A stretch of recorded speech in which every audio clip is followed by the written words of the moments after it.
Hello বন্ধুরা, তোমরা সবাই কেমন আছো? আশা করছি ভালো আছো।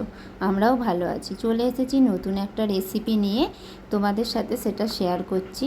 আমি আজ বানাবো কই ভাপা। প্রথমে মাছটা ধুয়ে নিয়ে তাতে নুন হলুদ মাখিয়ে নেব। দেখো মাখিয়ে নিচ্ছি।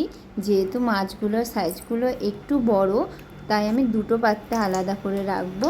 আর তারপরে তেল নিয়ে নিয়েছি, তারপর ভেজে নিচ্ছি মাছগুলো। দেখো মাছগুলো ভাজা হয়ে গেছে। মাছগুলো ভেজে নেওয়ার পরে আমি মশলাটা তৈরি করে নেব। সর্ষে বেটে নিয়েছি, কাঁচা লঙ্কা একটু নুন দিয়ে বেটে নিয়েছি, তারপর দিয়েছি টমেটো আর জিরে একসাথে বেটে নিয়েছি, আর অল্প পরিমাণ দিয়েছি কাশ্মীরি লঙ্কার গুঁড়ো, ওটা কালার আসার জন্য, যেহেতু আমি কাঁচা লঙ্কা ব্যবহার করছি।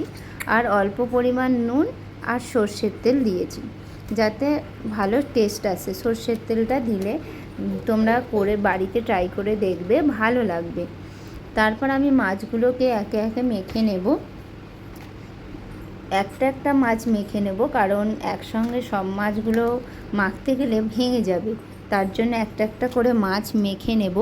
মেখে নেবার পরে আমি সবগুলো যখন মাখা হয়ে যাবে, আমি 10 মিনিটের মতো মাছগুলো ঢেকে রেখে দেব। 10 মিনিট পরে একটা পাত্রে তেল নিয়ে অল্প পরিমাণ তেল নেব, আর কালো জিরে আর একটা কাঁচা লঙ্কা ফোড়ন দেব। কারণ আমরা যেহেতু ঝাল কম খাই। তারপর আমি কড়ার মধ্যে ওই মাছগুলো দিয়ে দেব। আর একটু মশলা লেগেছিলো যেটা, সেই পাত্রটা একটু ধুয়ে জল দিয়েছি। দেখো কিছুক্ষণ ফোটার পরে মাছটা পুরো রেডি হয়ে গেছে। আমি একটু ধনেপাতা কুচিয়ে দেব, তোমরা যদি দিতেও পারো নাও পারো। দেখো দেখতে তো খুবই ভালো হয়েছে, খেতে কেমন হবে জানি না।